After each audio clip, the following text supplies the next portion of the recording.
Anyone in this room is looking for an instructor, a drill instructor, a sergeant or lieutenant to get you through this academy, get up and get out now. It's not going to happen. I'm not here to get you through the academy. That's not my function. It's not my job. My job is to place obstacles in front of you. It's your job to develop a process and how to get through those obstacles and move forward.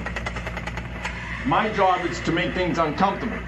Uncomfort, discomfort promotes change, promotes better habits. From there, it's up to you whether you develop the self-discipline to sustain those habits moving forward. Make sense? Yes. Morning, everyone. Welcome to F.I.D.O Talk with Dave Thompson, where we discuss the fundamentals of leadership and the importance of working from the inside out. Today's episode, we have a good friend of mine. He's a 12-year veteran in the United States Army, 8 years as an officer in the Engineer Corps. He's currently a company commander of an Army unit. He's a board-certified attorney in 2 states, a combat veteran, and committed to selfless service on the civilian side. It's my pleasure to welcome Sam Juster to today's podcast. Welcome, Sam. Thanks, Dave. Thanks for having me on. It's an honor to be here. It's my pleasure. So, right off the rip, your most embarrassing story in the military. So, the military is an intimate place, so it's filled with embarrassing stories. We get to know each other a lot better than anyone's expecting. But I think one of the most embarrassing things that ever happened to me was I was at a school once, and day 0, we were doing height and weight, and I've never been a thin man, so I obviously failed height and weight, and that's standard for me. I've never ever once stepped on the scale and had someone been like, "You're good," so I had to get taped. I've never failed tape. And in this particular case, they were taping me. And, first sergeant, master sergeant, looking back and forth, redoing math, scribbling down numbers. And one was like, "Hey, you're a no-go." Okay. What does that mean? Like, I'd never failed one before. I thought I was going to have to go home. And so they have you, you're in your skivvies, just standing there in front of a bunch of strangers, having them tell you that you're too fat. It's like, wow, this is mortifying. And then they look through it again and they look at it and they go, "Oh, no. You carry the 4 or something like that." And so they redo the math and I passed. But it was borderline. And I was like, "All right, gentlemen, major point." So that was, I think of embarrassing moments that one hits on an area that I'm particularly embarrassed about, something I have to work towards pretty frequently. So that was definitely a gut check for me. Okay. All right. That'll work for sure. So let's dive right into it. You know what principles here are at Bare Bones. You know, obviously what I'm about and what we previously here before we got on air, we discussed the big 3, the importance of working from the inside out, the importance of accountability. And then I don't know if we really dived into the third one, which I think is no less important than the other 2, but that's the human side of things, right? Because it's human beings that are going to be taking care of whatever mission statement, whatever objective we're working on at the moment. So that's, to me, is a huge one. So knowing these things, during your first civilian work experience, run me through the difference between your first civilian work experience versus your first military work experience. Sure. So on the civilian side, I've been working since, I guess probably before it was legal for me to work. I was an undocumented worker doing dishwashing at I think I was 12. That sort of job doesn't really have a ton of relevance, but the difference that I've always found is within the military, the work itself has an intrinsic value for me. Maybe not for everybody, but I think for most of us, there's a mission that we want to accomplish, and that mission itself has value. That's just part of being in the military, or part of at least the parts of the military that you and I have been in. On the civilian side, washing a dish doesn't really have the same intrinsic value. And some of the other work that I've done, both business analysis, even some of the law work I've done, hasn't had that same intrinsic value. So it becomes a question of motivation. And as you're working with folks, to move towards these objectives. Again, in the military, it's really easy because it's like, yeah, of course we want to accomplish this mission. That's why we signed up. We're all volunteers. In the dishwashing industry, not so much. There's not that same motivation. And I think where it comes to is actually what you just hit on, that third aspect, that human aspect, is translating these objectives into things that actually matter. So working with people to accelerate their careers or to work towards their own goals, then you have that value again. Because if you're just going in thinking to yourself, all right, I got to put in 40 hours this week, that's how I'm going to get my paycheck, and that's part of my budget, that just doesn't work. It just too separated from the actual mission set. So it's got to be pulled back in to something right at hand. Otherwise you have folks that are working just for that paycheck, and that's not the team that I'm wanting to build on the civilian side or on the military side. Right. Otherwise, we have a group of small ball players, and no one ever takes a look at the big picture. Exactly. Right. Exactly. Yeah. Perfect. You were in the NCO Corps for 3 or 4 years. Well, I was enlisted for 3 or 4 years. Only the very tail end of that was I in really a leadership role. But right. So I started as an enlisted soldier. Okay. What was the process? What was the thought process of leaving the enlisted side to go over to OCS? So, and I won't use any names here, but my first platoon leader was a sweetheart. And when you're looking for a platoon leader, that's typically not one of like the things that you're looking for, is like gentleness and just really downright being adorable. And and I say that in jest, but we did. Everyone in the platoon loved the guy because he was one of the nicest people on the planet, but he had no leadership capability whatsoever. I think it was Patton who said 90% of being an officer is looking like an officer. This guy would get dropped off before a battle assembly or a drill weekend by his mom, and he would run around to the other side of the car and lean into the window, give his mom a kiss, and then take his bag lunch from his mom. That's adorable.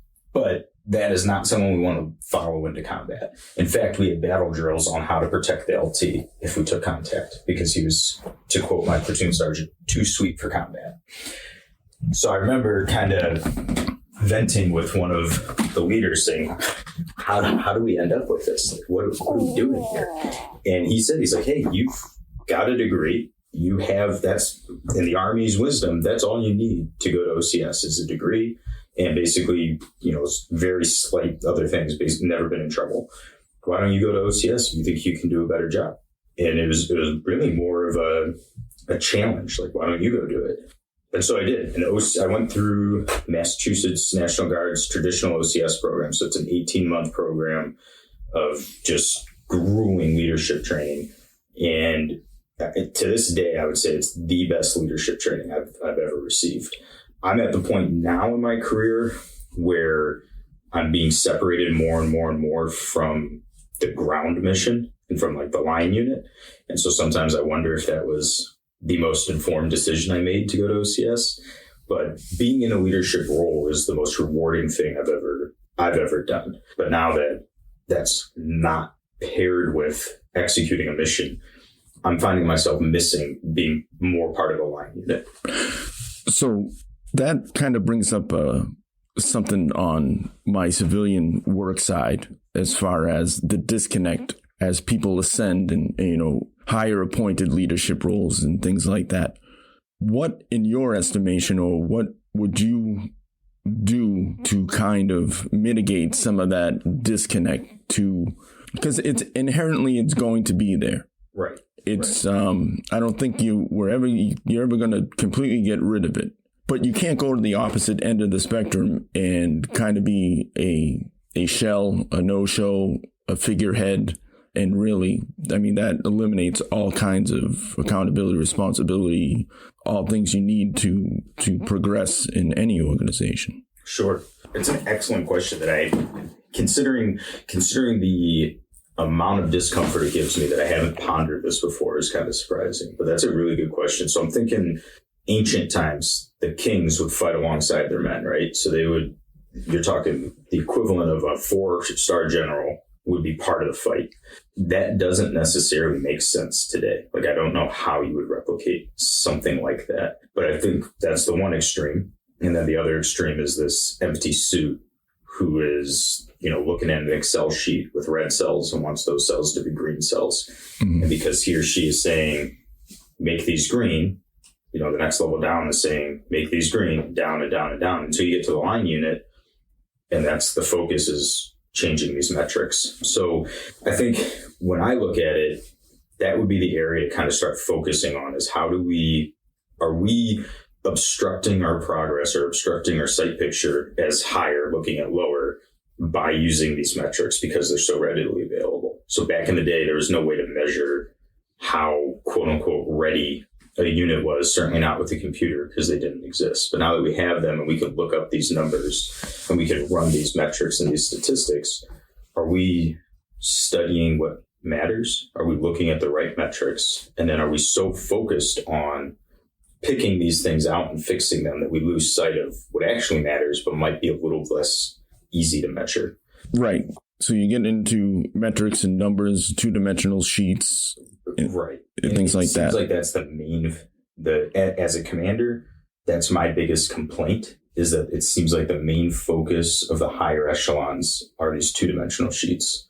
Is either looking at a spreadsheet trying to make red cells green cells, or looking at a PowerPoint presentation and how can we repackage information that I've sent up 6 different times? How can we repackage this information for a different brief? Well, Sam, you change the background and run it through Grammarly and present it. That's what you do. Right, exactly. Exactly. So from the outside in, looking at that, now you're putting the higher echelon command staff in a more comfortable position, right? Because it's easier. The disconnect stays there, and right. They could even put that the general, well, I'm going to call it decentralized command, but it's really not. Now we're losing that human element, right? So how do I know, as a commander, a battalion commander, brigade, division, or how do I know that the boots on the ground are actually understanding and grasping my intent? Like, how is that gap being filled? That's another excellent point, and that, I think, an important thing, so depending on who's listening out there, is that goes both ways. So for a squad leader, they got to make sure that their squad knows what's going on, but they also got to make sure that their platoon leader and their company commander has an idea of what's going on. At the company commander level, it goes down to the company, but if I don't have a relationship with the brigade commander, that's on the brigade commander, but that's also on me. The phone works both ways. The email system works both ways. And that was something that took me a little while to grasp. I think in the military, we promote kind of quickly sometimes. So the idea, in my head, sometimes I still feel like a private. So the idea of reaching out to a colonel seems insane. But as a company commander, not reaching out to the colonel is the wrong answer. So it took me a little bit to figure out, I need to reach out to this guy. He is, senior raider. Not that the evaluation is what drives it, but the fact that he's been placed as the senior raider means he is the chain of command. And if I want to let him know what my intent for the company is and make sure that my intent nests with his intent for the brigade, just got to call the guy. And vice versa. I mean, he can call me too, but if you're missing that human element, to an extent, it's on you to seek that out. Sure. And I think very rarely, never in my experience, have I reached out to a senior leader for guidance and then say, hey, don't bother me. Right. Go get in line. Everyone says they have an open door policy. And if you put that to the test, they really do. They're more than happy to hear from the folks who are doing the work on the ground. Yes. I can't say that's been, in my personal experience, the way it goes, and that's fine. And on that note, even last night, talking to a fellow officer at work, it was a frustration level in him trying to seek out the why, and the answer he gets is, because I fucking said so, kid. So doubling back and saying, no, seriously, I'm legitimately looking for some clarification. There's a lot of moving parts these days in this industry, in this line of work. Right. Yeah, just what I said, kid. His answer walking away was, or his perception was, oh, okay, dickhead, you don't know either. Right. Just say that. Like, I don't know is a perfectly acceptable answer. But if you're not seeking the why and putting that seed in your superior's lap, then you both can learn, develop, and grow, and the team's stronger moving forward. there's a why for everything. And like you said, sometimes the answer is I don't know. You can usually find out. I mean, in some lines of work, if you're in combat, asking why might not be the best thing to do when the bullets are flying overhead, unless there's a certain set of circumstances. But afterwards, maybe. But in garrison, I think why is a very, very good question. And within the military, if someone's asking why, you probably haven't done your job right, because part of giving a directive is not just task, it's task and purpose. And so if you're doing it right, there shouldn't be a why. Someone should already know. Now, sometimes we mask the why, because if someone knows why you're having them do something, it influences the way that they do it. And so you can't evaluate it the same. So, I mean, certain things, like if we look at our kits, if we're all saying, all right, we're all going to have our IFAC or our medical kit in the same exact place, the why for that, somewhat obvious, but throw it out there. That way we all know exactly where it is if shit hits the fan. But that translates back to, so now you're in garrison going through basic training or boot camp, and they're saying everyone's got to roll their t-shirts to 6 inches. Why? That seems stupid. Well, it is stupid, but you're learning to do everything the exact same as everyone else, dress right dress, so that later when we say put your med kit in the same place, it starts to make sense. The other is if everyone's stuff is 6 inches, it makes it really easy to inspect it. And then further down the line, so if you're doing something in comms, for instance, and we say everything's got to be dress right dress on this thing, if you look at it and it's not, you know that this person probably didn't do everything else. So you can't, it might be difficult to inspect the intricacies, but it's really easy to inspect the top level stuff. So you look at that and the guys got fucked up boots. Good chances ruck's fucked up too. Good chances bunk's fucked up too. So you can kind of use that as a way to inspect a lot more at the surface level. But if you tell them that's why, then they don't fix the ruck, they just fix the boots. So there's a give and take. That's kind of what we promote here at Bare Bones, the fundamental level, right? Working from the inside out. You don't necessarily have to have that appointed leadership role. You don't have to have that pin. You don't have to have that promotion. You can certainly be a leader with influence in some instances, some pretty legitimate influence within your team or organization, but that doesn't ever happen without having that fundamental or the fundamental principles of, hey, you got to understand the why. And just like anything else in the world, not everyone's just going to hand it to you.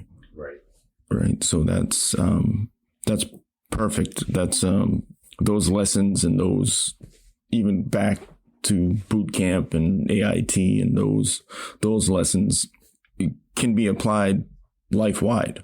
Right? It doesn't necessarily have to be in any type of a structured environment. So what were some of the glaring differences between the government agencies and the private companies that you worked for in your early days? What were like some specifics? What, as far as structure and the leadership approach, leadership versus management, that type of thing? Sure. How did that work? So the government agencies tend to be more relatable to the military. They don't have as much bite behind some of that bark as military does, but the private industries seems to have a lot less. And I think that would be the most glaring difference. I mean, like I was saying with the other comparison, I mean, the biggest thing always is mission. If the mission is to sell more widgets, it's hard to rally people behind that. But regardless, if you have a mission, you should be able to relate everything you do during the day back to that mission statement, back to that vision. And if you can't, there's something wrong. And at least I was telling you before we got on here, I have limited experience in the private industry. Basically, since college, almost everything I've done has been government related. I worked for a short time for a nonprofit, but the nonprofit served the military. So it's all been very mission statement focused or vision statement focused.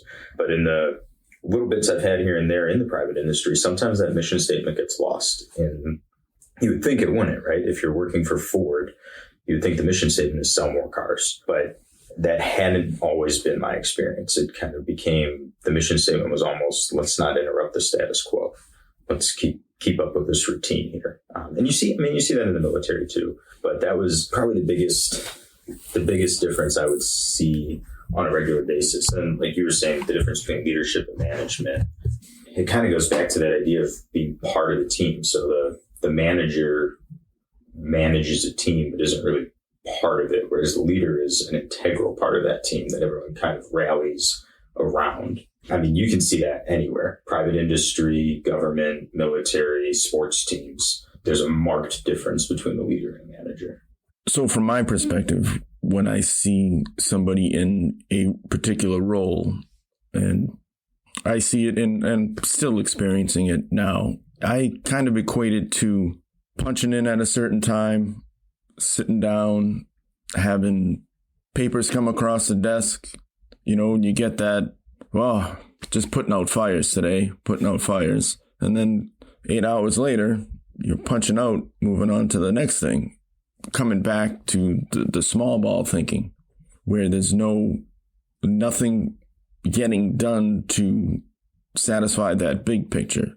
There's no long-term goals, as far as there's no long-term objectives or hitting objectives in hopes of obtaining that long-term goal. There's no forward thinking in management. We can plug schedules into calendars and, like you said earlier, Excel sheets, and we're doing A, B, and C. Nobody knows why. Any questions, there's no one available. It's kind of like almost a factory worker job, right? Where you're punching rivets all day and then you're gone with no sense of purpose, no sense of moving on, no sense in motivating, inspiring a group in a certain direction. It's just, just, I'm managing, I'm getting by. And I think regardless of the role, there's always going to be a part of that. Like even as a commander, but especially as a commander, a large portion of my job description, of my time, is put towards that management aspect, because things need to be managed. But it's about shifting gears and maintaining that leadership aspect too. So, and sometimes you don't have time during that 8 hours. And the important stuff is the leadership aspect, in my opinion. And the management stuff is the stuff you have to get done because the organization relies on it. So, ensuring that you have all your vehicles, that's more of a management task. But if you don't have all your vehicles, you're dead in the water. But working with, your junior lieutenants to build them up as leaders, no one's checking in on that. That's not going to show on my evaluation. That's not really a metric on a spreadsheet. It's not going on a PowerPoint. But to me, that's the most important part of my role as a commander, is taking these new young lieutenants and showing them, hey, here's the Army, here's how it works. And we had my old platoon sergeant used to call it spreading the poison. Spread the poison and be like, hey, this is my leadership philosophy. This is how I like to do things. This is what I think works. Work with me. Do this. No one's measuring that, but that, to me, that's the leadership part. And some of that comes from just having a passion for it. So the Army gives you a certain amount of time to do something, and I'm supposed to bill the Army. I'm using air quotes. Bill the Army for time outside of that. So if I do something today, I'm not on orders. If I do something for the Army, I'm supposed to charge the Army for that time. Realistically, that doesn't happen. But part of the reason that doesn't happen is because it's part of the job, but it's also part of just me. So if one of my lieutenants calls and has a question today, that's part of being in a leadership role. It's not part of being a manager. And that's, to me, that's the biggest part of, like I said, biggest part of being a commander. For my first sergeant, for him doing it with the NCOs, and vice versa. The first sergeant helps the lieutenants more than I do, probably. And I help the NCOs less than the first sergeant, probably. And that's the give and take of it, I think. So two things on that at least are glaring on my civilian side, is that the popular conception is that moving up allows you to do less work. It allows more comforts, more feet up, that type of thing. And that builds all kinds of toxicity and resentment and so forth and so on. And the other thing is that our goal at the end of the day as a leader is to create more leaders. Right. People ask, well, why? You're creating a legacy. You're creating a foundation for the organization to move forward in a positive way. And again, it comes right back to lose the ego, maintain your integrity and character, and never lose sight of there are human beings that are going to be taking care of your mission. So if we keep those three big principles, Peter Blaber's principles of the mission, the men, and then me. If I take care of the team will take care of the mission. Right. It can be that simple. Like the ability is there for it to be that simple. Absolutely. We let our egos, our suspect character, and losing sight of the fact that there are human beings with, Maslow's, sure, needs. You can't discount that, or it shouldn't be discounted. Unfortunately, it is. And in some agencies or organizations, it's that mentality is paramount. It's paramount. What would you consider your biggest lesson in the most toxic environment you've been a part of? That's a loaded question. I think, I'm thinking of the most toxic environment I've ever been a part of. And I'm sure you're thinking of the same toxic environment that I was a part of, because you were there for you probably saw the genesis of it, and I saw the tail end of it. But I think the lesson from that is that if you stick to those principles, then you're fine. So you'll go through trials and tribulations, and your character will get slandered. You'll be under attack. But if I think using Pete Blaber's 3, and this is a really good testament to my biggest weakness. I always say the men, the mission, and me, but it's the mission, the men, and me. But if you stick to those in that order, but include yourself on the list, there's a reason that me is on the list. But if you stick to those, you're good. You're golden. And the Army's got its 7 values. And I was recently talking to the company. I was saying, if you've ever got questions, you really don't know what to do, think about the Army values. And if you're falling outside of the Army values, you're wrong. Don't do that. And if you think the Army values are trite, see me after, and I'll figure out how to get you out of the Army. It's that easy. Like they're trite because we repeat them all the time, and maybe they sound a little, lame or whatever because you say them so frequently. But those core principles are easy to understand, and they will transcend toxicity. The toxicity is temporary, and you have to, bear down and fight through it, but don't give into it. Don't stoop to that level, so to speak. I like it. I like that. So the Army values, the principles that you've learned through basic training, through your first stint in the enlisted corps onto OCS, how have those transitioned and how have they been applied on the personal side of your life? Has that been that big of an influence, or was that like those principles are pre-instilled before you jumped into the military? So I think some of them are pre-instilled and some of them are things you learn or work towards. So something, to me, integrity it's one of the Army values, but to me, it's the most important Army value, and it's the kind of the cornerstone. That's one of those where we were talking before we got on here. I think mom and dad instill integrity into you. I don't think that if I have a soldier who lacks integrity that I can train them on that.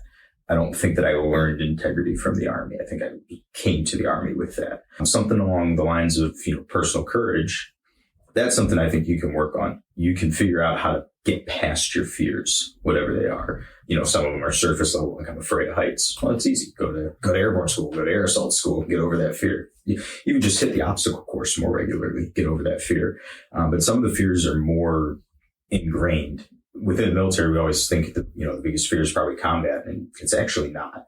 A lot of these guys are more comfortable in combat than they are bringing a problem to a superior. So, they'd rather be a yes man than anything else. And that's the fear, is I don't want to go talk to the boss with the problem. But that isn't any different. You have to have that courage, especially as a leader, to do that. Translating to the personal life, just across the board, and again, hearkening back to the Army values, duty, selfless service, honor, some of those things really don't translate to the civilian world. I don't think that there's a lot of selfless service or duty in some of the things I see on the civilian side, which is probably why I have the tendency to go back to the military side. And that's more likely than not. That's short-sightedness on my part. And my comfort area is where I can see those on the surface level. I don't want to be in an organization where I have to do mental acrobatics to figure out where the duty is to this.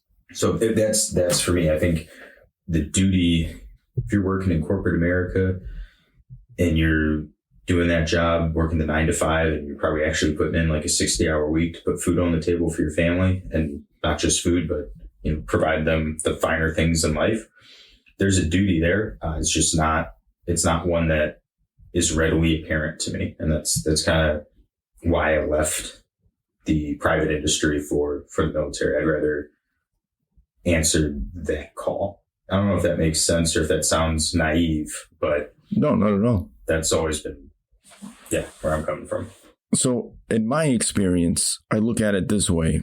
I came from the military right out of high school into a civilian job, transitioned into a government law enforcement role, picked up a deployment, came back to the law enforcement role, went into instructing. So coming up from the bottom ranks in the enlisted side to the civilian side to more of a leadership role in combat. From there, back to the bottom ranks in the law enforcement side, and then into more of a hybrid, not an appointed leadership role, but certainly an assumed one in front of the classroom and, veteran in-service training and that kind of thing.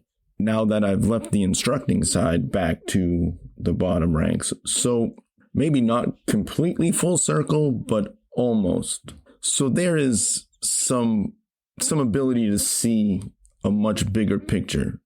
The lessons and the frustrations that come with it, especially when you get into an agency or a larger agency that has a lot of layers, a lot of bureaucracy, some political things.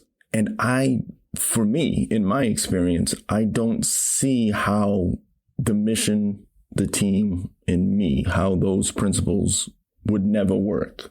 I think they always can be applied. I'm with you 100%. Character, work ethic, the will to do things can never be trained into somebody.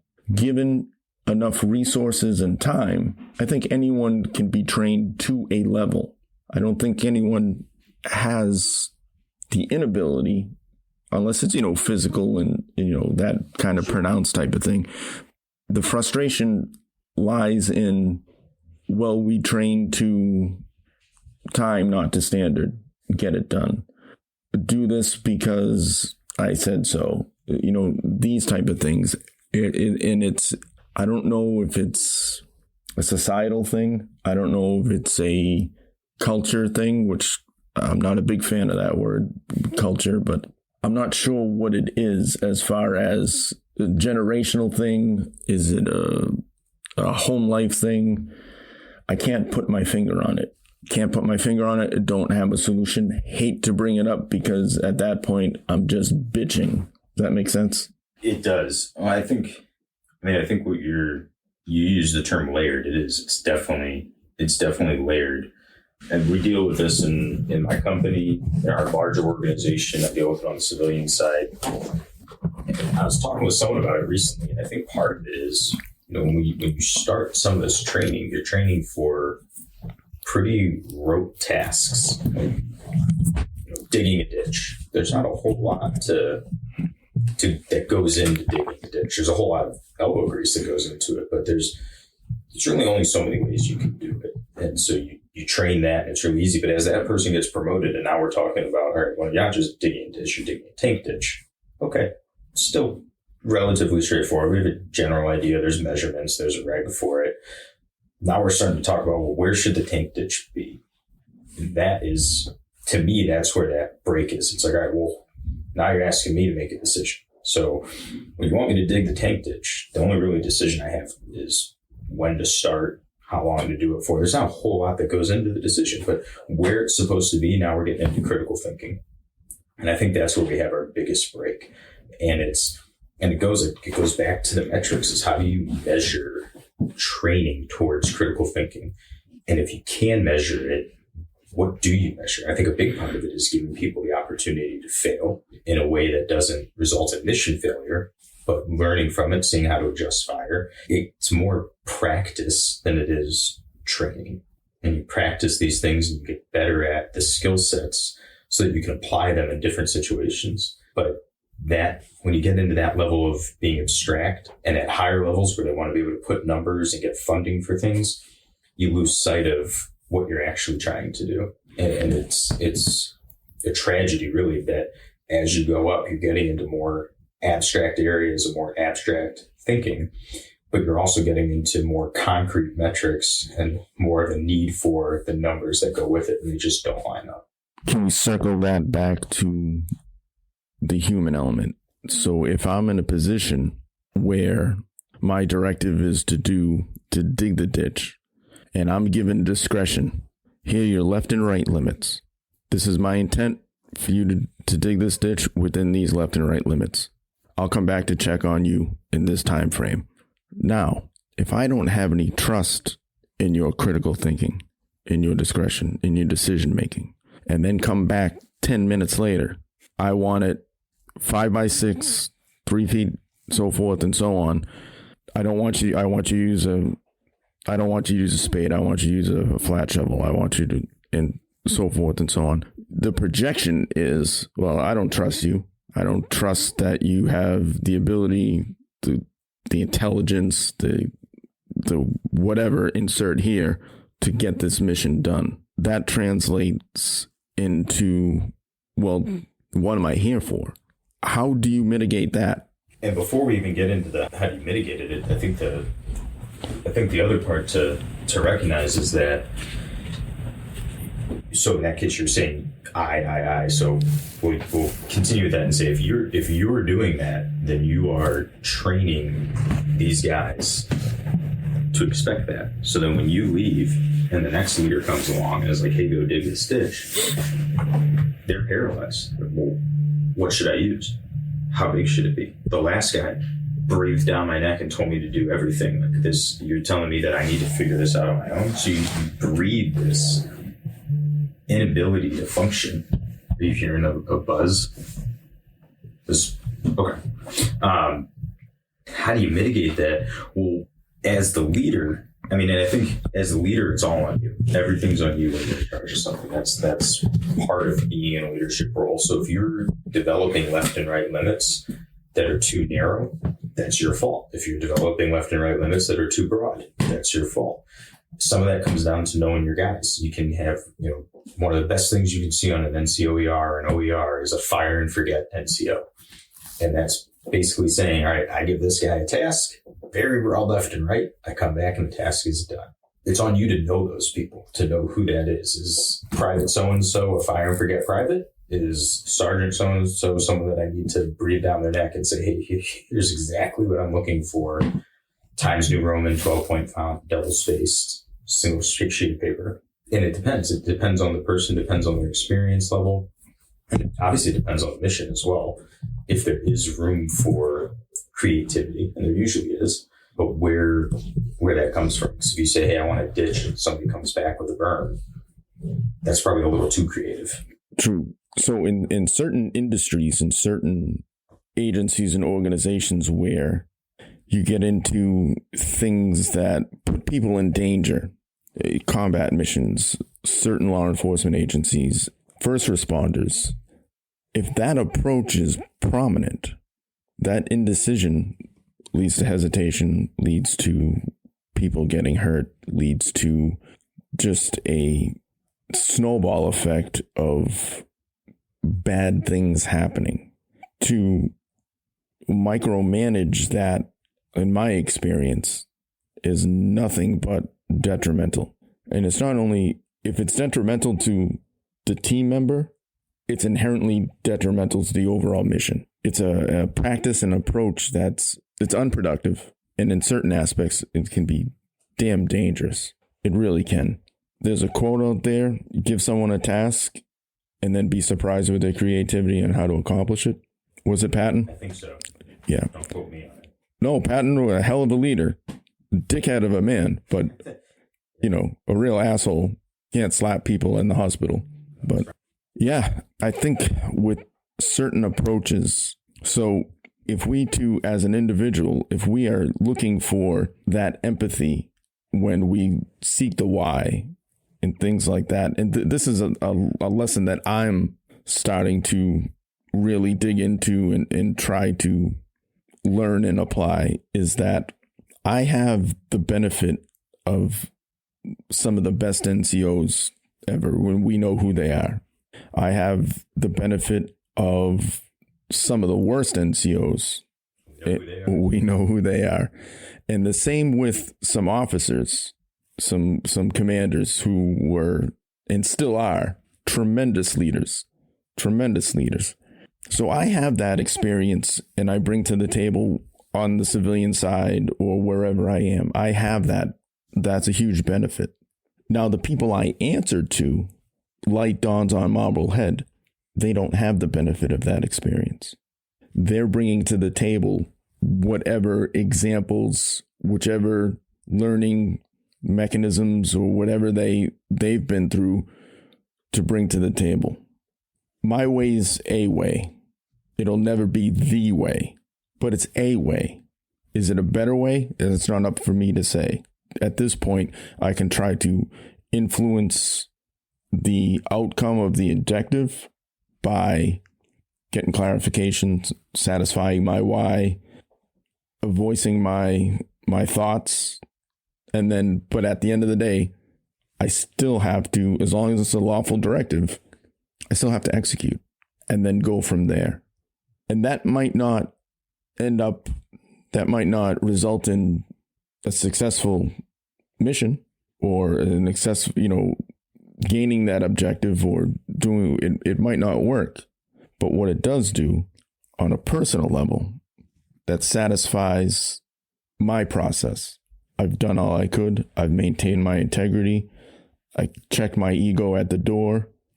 I kept in mind that my teammates, and including my superiors, because we're all in the same team, I kept them in mind, kept them in the loop, that type of thing. So there's some satisfaction in going through the process the right way, or the right way for me. Sure. Do you agree with that? Absolutely. That makes perfect sense. Is if you're not doing that, then what are you doing? Right. So if you give up on those fundamentals, like, to put it in no uncertain terms, then how do you sleep at night? Right. As we were talking about before we got on, as a new class would come in when I was instructing, I'd have an opening line. Everyone who did not pass the written test, everyone did. Now everyone passed the physical abilities test. Yes. What we've done there is take away two terms. I can and I cannot. Those are off the table here. We will never utter those words without consequence. What you're left with is I either will or I won't. The biggest thing we want, or I want you to take out of this, is that as an instructor, as a leader, it's not my job to get you where you want to be. It's not my job to get you through an objective. It's my job is to put that obstacle, those objectives in your path, and then evaluate your process of how you accomplish it. Now, there's left and rights that, obviously, as a leader, you can't allow those boundaries to be crossed. It's your job to figure it out. It's my job to evaluate you. We'll come back, hot wash it, move on. That's the way it is. Unfortunately, the popular conception is I show up at a workplace, military, government agency, wherever it is. Hey, Command Adjuster, yeah, how are you going to help me get this done? Here's my hand. can I grab onto your coattails and move up? The problem with that is as soon as you make it to the highest level, I'm still below you. It's ineffective. Right. And you're just riding the slipstream, right? So you're not actually doing anything. You're just gotten really good at doing what I want you to do. Right. And that either won't translate somewhere else, or as soon as I'm gone, won't work anymore. So the harm caused by just feeding into that theory of, well, give this one this. Yeah, I know his eval isn't great. His test scores is subpar. He's just either a little below or not even meeting the standards, but we're going to push him through anyways. The harms to the institution, to the individual, and it's catastrophic. Who do you think it hurts more, the individual or the overall mission? Both. I mean, I don't know how you would measure the harm, but I think the harm is huge. The institution suffers because now you have somebody who's going to train other people to do the same thing. And the individual suffers because they haven't learned anything. They can't do anything. They're now reliant upon that structure, that handicap, if you will, of someone taking care of them. And that's not leadership. That's just building house of cards of yes men and good old boy networks that, how did so-and-so get into that position? Oh, he's a super nice guy. Like, and that's one of my biggest faults is I have a very difficult time sometimes separating the person from the leader or from the worker and saying, like, he is a super nice guy. He's fucking worthless. Right. I'd love to go grab a beer with him, but that's not what we're doing when we put the uniform on. But yeah, I mean, I think that the detriment to the person is that a lot of these guys do have the aptitude. They're just not being challenged and they're not being given the opportunity to build upon. So in that respect, you really are harming the individual by not holding them accountable to their capabilities, to their potential. And that's, as a commander, that's something I see a lot is we'll give people a lot of free range and they're just paralyzed by it because they haven't experienced that before. And it's like, no, you can do this. I'm not giving you too much. I'm not overestimating your capabilities, but just go execute. Like, what needs to be done. You don't need to ask my permission. Just let me know when it's done. And how do you train that? How do you fix that? On an institutional level, I think you stick to it and you keep doing it and you try to make sure that the folks that you're training are going to do it with their folks in the future. If you have a way to train up, awesome. It's not always possible, but I mean, this has been something I've been working on as a commander because one of my lieutenants really sat down with me and was like, this is my view of what mission command is. And here's how I think we can implement it in our company. And I was, that's awesome. and he was right. It honestly revolutionized the way that I look at leadership. The Germans have a word for mission command that I can't pronounce, but I'll send you an article if you remind me that really dives into it. And what we did as Americans is we cut and paste the German idea of mission command and translated it into English and then just called it leadership and left it and really didn't do anything with it. But the idea is you empower subordinate leaders to execute on their own. Sure. You don't give them the how, you just give them end states. Like, here's the end state I'm looking for, period. Right. Or here's the end state I'm looking for. Here's where you can find some resources. Here's who's going to be supporting you. The basic op order. But you leave them to develop the concept of operations. You leave them to develop how that's going to happen. And if you don't do that, then one, you're doing their job for them. And two, they don't learn how to do it. So that when they get promoted, they don't know how to do the next job up or the job one level down. So it just collapses upon itself. Right. Yeah. I mean, even overseas in combat missions, you have legit E5s running missions, and it's phenomenal. it's phenomenal because they're hungry, they're thirsty, and like you said, they're empowered to make decisions as they submit the op order or the convoy brief or whatever. They get their thumbs up or it needs to be tweaked. The lessons are constant and they're invaluable. Those lessons are absolutely invaluable. If I were to bring 3 brand new right out of OCS officers to you for your top 3 pieces of advice, what would they be? So I think the first one, so I'm in the reserves. I think the first one is recognizing that the reserves is not a hobby. If you think that this is 1 week in a month, 2 weeks over the summer, and in between those time, you're not doing anything, then you don't get it. And this is going to be a horrible experience for you. It's going to be a horrible experience for your men. And that's probably the first thing that you really got to shake. And I think the best way to do that is to have it not be a hobby and not be a job either. It's a passion. It's something that you care about. Like I was saying before, when my lieutenants call, I'm not hitting the clock and starting the time. I'm excited to hear from them because I care about these people. And this is still, I guess, all one big long piece of advice. But I mean, some of it is some of the stuff we see even with our relationship. We're friends. We're not colleagues or, former coworkers. We're friends. And I think that that's an important part of how these organizations work is if you care about these people, those relationships are going to transcend the service. There's leadership, there's structure, there's ranks, there's roles, there's responsibilities. But as you build on this, that these guys are going to become family. They're going to become part of your life.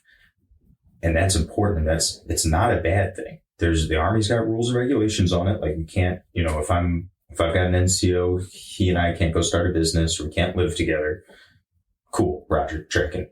But you can still have a relationship that transcends the service. You can still have the relationship where, one of the guys we were in the unit with, one of the first people to visit him in the hospital when he had his first daughter was me. And that's not part of OCS. They don't go, that's not one of the classes is when do you visit your NCOs when they give birth to their first child. That's just something that happens when you develop that human relationship. I just want to clarify, he did not have the baby. That's weird. That's true. Okay. True. His wife had it's not a scientific anomaly. I think that would be the first piece of advice is recognize that you did not just take a job. You have taken on a lifestyle and a new family for that matter. From there, I think the second piece of advice would be using my own mistakes or shortcomings is almost the opposite of that, in which what I mentioned earlier with Pete Labor's, the mission, the men and me, is recognizing that the mission is first. It is not the men, the mission and me. And you'll hear me when I refer to the book all the time and I'm not thinking about it, or when I refer to his principles all the time and I'm not thinking about it, I say the men, the mission and me. And I recognize that is probably my biggest mistake on a regular basis is putting the guys before the mission. And it's hard not to do. So once you take that first piece of advice and you internalize it, and these people are no longer coworkers, but they're brothers, it's hard not to put them first. But our whole purpose of being, or what's the French phrase? Raison d'être, or however, I probably just butchered it. But maybe our reason to be is the mission. Okay. We don't exist as like a fraternity who happens to go to war. We exist as a warfighting machine that happens to be a fraternity. They're important, but it's also important to prioritize the two and ensure that, like I said, with corporate America before, is you've got a mission statement. Every single thing that you're doing, or certainly everything that you're asking someone else to do, should relate back to that mission and needs to. So put in the mission first. And I think I would tie this into the same piece of advice, but also ensuring that you're on that list. So it's not the mission to men, period. It's the mission to men, me. You have to take care of yourself. You'll see it, especially in combat zone. You'll see it. The leaders are just exhausted. They look like they've aged 7 years in 2 months. They've got bags under their eyes. They're shaking. Like they're in rough shape because they haven't slept in 4 days, right?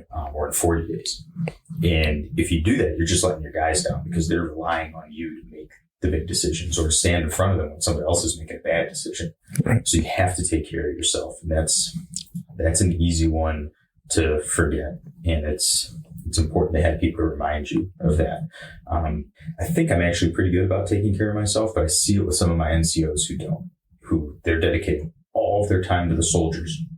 And I love it. That's awesome. But they're not taking the time to do their own PT. So they're fat, and I'm going to have to kick them out of the Army because they don't meet standards. It's like, just take an hour every morning and do some physical fitness and take care of yourself. Buy different food and diet. Take care of yourself so that you can take care of people in the long run. So just to hit on that, one thing I would say to different classes and different people coming in my workplace is you can create time to make this happen. And we're a resource. So use us as a resource. Because at the end of the day, if you think you're worth that hour, that 45 minutes to improve, you're 100% right. If you think you're not worth it, if you have that low self-esteem that you're not worth improving and physically being better, mind, body, spirit, whatever it may be, you're also 100% right. So either way, you're right. It's just choose which right you want to be. Right. I agree with you. 100%. Yeah, no, we're both saying right over and over and over again. We'll never make it in artillery. Exactly.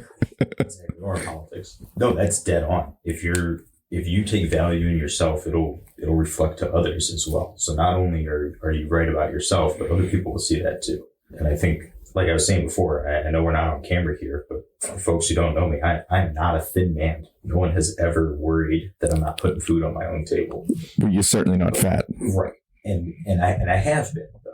I've had stages in life where I'm not morbidly obese, but certainly not thin. It's certainly, definitely, it's not what's on it, but definitely fat. And people will look at you and think, are you taking care of yourself? Do you care about yourself? And if you don't, why should I care about you? Right. And we do that too.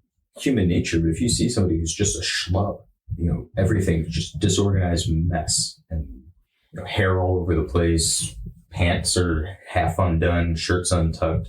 You want to follow that guy anywhere? Absolutely not, because they clearly don't care about themselves. And I guess that probably to an extent goes, you can hit the other extreme with that too. If somebody's in a, finely tailored Armani suit with a $2,000 haircut and manicured nails, I don't know if I want to follow that guy either. But somewhere in between. Right. Third piece of advice. I think the third piece of advice is something we would just take for granted on a regular basis, which is just staying true to those values. Is if you've got to ask yourself if something's right or wrong, it's probably wrong. Like if you're walking that razor's edge, maybe just get on the side where you're a little more comfortable. That was, in law school, I had to take an ethics class. In OCS, there was an ethics portion. And some of the stuff I do now, there's ethics portions. And it's interesting, in law school, everything is regarding the law. So ethics is regarding ethics. On the civilian side, a lot of times your ethics classes are really just about law. And things can be illegal without being unethical, and things can be legal without being ethical. But ethics to me has always been really straightforward. The answers are really obvious. They're just sometimes uncomfortable. And yeah, I think that is, like I said, that's something we take for granted. You kind of expect that. I expect that when I get a new lieutenant or a new NCO, is that they're going to have ethics beyond reproach. But unfortunately, like we were talking earlier, sometimes we get proved wrong. So yeah, that would, I guess, be the third piece of advice is don't be a bad person. Awesome. All right. To wrap it up, the last question, 2-part. Throughout history, Sam Juster's most influential leader and why? So I've been blessed with quite a few influential leaders, and I'm thinking of like a top 4 right now. Okay. So, and they're all for very different reasons, but I think the number one would have to, the most influential has got to be my father. And I mean, my dad I don't have a negative thing to say about my dad. He's the best. He is not a soldier in any way, shape, or form. He would agree with that, and he would probably laugh about it a little bit. I think I remember when I told him I wanted to join the Army, just kind of jaw dropped and parts fell out. He was kind of stunned by it. But when you talk about integrity beyond reproach, that's my dad. And that's something that's been instilled in me since I was little. He's a kind person who does not seek recognition for his kindness. he does more for different members of my family than they know. And he intentionally does it that way. And the only reason I know that is because he's asked for help on it sometimes. We're not telling them that we're doing this because that's not what it's about. And there's a concept to that of, the good deed is almost marred by seeking the recognition for it or by that feel good that comes with it. But the integrity aspect, that's just something you can't learn elsewhere. And I think that that's really the foundation of who I am. And so when I'm thinking of the other top 3 leaders, I came to them with that. So it's got to be my dad is the most influential. Perfect, man. That's incredible. It certainly is a leg up to have that instilled and then you taking that baton and running with it. Sure. That's admirable as hell. And doing it totally different, right? Like, because you've been my father, but he and I are great guy. We look alike a little bit, but other than that, we don't have a ton in common other than a core set of values. Right. Awesome. Well, we're at that time, my friend. All right. Well, thanks, Dave. I really appreciate it. I appreciate your time, you hosting this, and I'd love to do it again. Absolutely. Pick out some more topics. I know you're on your way to some schools and stuff, so all the best. Thank you. And again, thanks for coming on F.I.D.O Talk, man. Absolutely. It's my pleasure. Thanks. All right. Thank you.